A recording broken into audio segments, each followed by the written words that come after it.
नमस्कार शेतकरी मित्रांनो, मी आपला शेतकरी पुत्र शिवाजी पुन्हा स्वागत करतो आपल्या कृषी मित्र शिवाजी या यूट्यूब चॅनलवरती.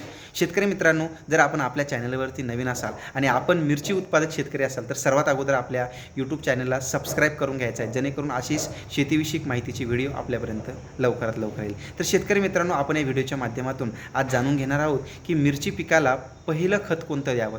जर शेतकरी मित्रांनो आपली मिरचीची लागवड झालेली असेल आणि मिरची लागवड होऊन 8 ते 10 दिवस जर झालेले असेल तर आपल्याला इथे एक स्ट्रॉंग चांगल्या नामांकित कंपनीचं, दर्जेदार कंपनीचं आणि एक उत्तमरित्या चांगल्या पद्धतीचं विद्राव्य स्वरूपामध्ये खत इथं निवडणं खूप गरजेचं आहे. तर शेतकरी मित्रांनो, आपण सुरुवातीला 19-19-19 हे वॉटर सोल्युबल म्हणजेच विद्राव्य स्वरूपातील खत इथं निवडायचं आहे, जेणेकरून प्रत्येक वनस्पतीला किंवा प्रत्येक झाडाला मुख्यतः 3 मुख्य अन्नद्रव्याची गरज असते, ती म्हणजे नत्र, स्फुरद आणि पालाश. तर शेतकरी मित्रांनो, 19-19-19 या ग्रेडमध्ये हे तिन्ही घटक आपल्याला मिळतात. सर्वप्रथम आपण 19-19-19 का वापरावं, याचे काय उपयोग आहेत हे सर्वप्रथम जाणून घेऊयात. तर शेतकरी मित्रांनो, आपलं रोप हे खूप लहान असतं आणि लहान रोपाचं मोठ्या रोपामध्ये जर रूपांतर करायचं असेल तर तुम्हाला नक्कीच नायट्रोजनची खूप गरज असते, म्हणजेच नत्राची खूप गरज असते. नत्राचं सर्वप्रथम एक महत्त्वाचं काम म्हणजे ते वाढीसाठी खूप मदत करतं. तर हे वाढ घडवून आणण्यासाठी आपल्याला इथं नत्र देणं खूप गरजेचं आहे. तसेच शेतकरी मित्रांनो, आपल्या झाडामध्ये जे फुटवे असतात, फुटवे फोडण्याचं कामसुद्धा हे नत्र करत असतं. तसेच क्लोरोफिलचं कंटेंट वाढवून झाडामध्ये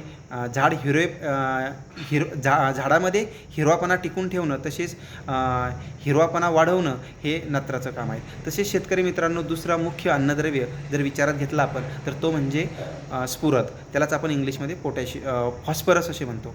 तर शेतकरी मित्रांनो, फॉस्फरसचं सर्वात महत्त्वाचं काम जर विचारात घेतलं तर ते म्हणजे मुळ्यांची संख्या वाढवणं, मुळ्या मजबूत करणं, जेणेकरून आपल्या मुळ्या मजबूत झाल्या तर आपल्या जमिनीतील जे अन्नद्रव्य आहेत ते अन्नद्रव्य सहजरित्या झाडाला उपलब्ध होतं आणि आपलं झाडाची वाढ ही जोमदार होते, खोड मजबूत होतं. असे विविध त्याचे उपयोग आहेत. तर शेतकरी मित्रांनो, तिसरं जर मुख्य अन्नद्रव्याचा जर विचार केला तर ते म्हणजे पालाश, त्याला आपण इंग्लिशमध्ये पोटॅशियम असे म्हणतो. तर शेतकरी मित्रांनो, मुख्यतः पोटॅशियमचं एक महत्त्वाचं जर काम जर विचारात जर आपण घेतलं तर पोटॅशियम हे झाडाची अंतर्गत शक्ती वाढवतं, झाडाची जी स्टेम आहे स्टेमची जाडी वाढवतं. तसेच बऱ्याचदा वेगवेगळे प्रकारचे रोग आपल्या झाडावर येतात, तर त्यांच्यापासून रक्षण करण्याचं काम म्हणजेच त्यांना प्रोटेक्शन करण्याचं काम किंवा त्यांना बळी न पडू देण्याचं कामसुद्धा पोटॅशियमचं आहे. तसेच शेतकरी मित्रांनो, सर्वात महत्त्वाचं म्हणजे जर मिरची लागवड जर आपण साधारण मेमध्ये करतो आणि मेमध्ये शक्यतो शेतकऱ्यांना पाण्याची खूप कमतरता जाणवत असते, खूप कमी प्रमाणामध्ये पाणी उपलब्ध असतात. त्यामुळे ज्या शेतकऱ्यांना कमी पाणी आहेत तर त्यांच्यासाठी पोटॅशियमसुद्धा खूप चांगल्या पद्धतीने काम करतं.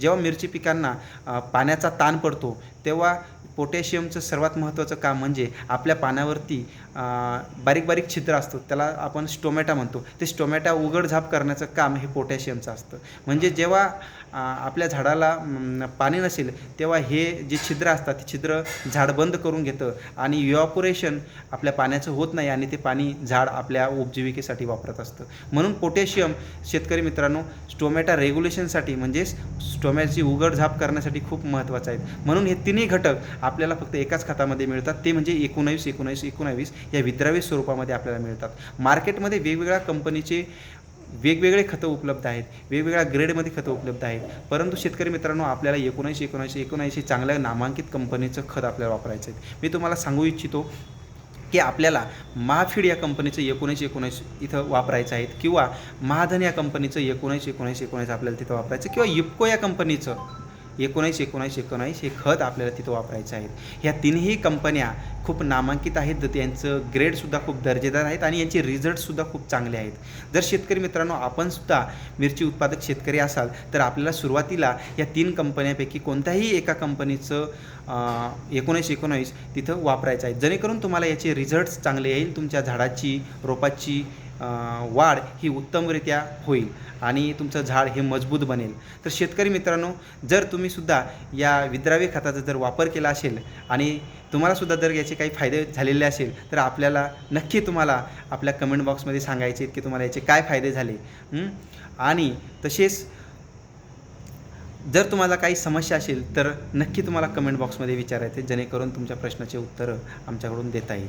जर शेतकरी मित्रांनो तुम्हाला हा व्हिडिओ आवडला असेल तर नक्की तुम्हाला या व्हिडिओला लाईक करायचं आहे, सबस्क्राईब करायचं आहे व इतर मिरची उत्पादक शेतकऱ्यांपर्यंत पोहोचवायचं आहे, जेणेकरून त्यांनासुद्धा या व्हिडिओचा नक्की फायदा होईल. धन्यवाद.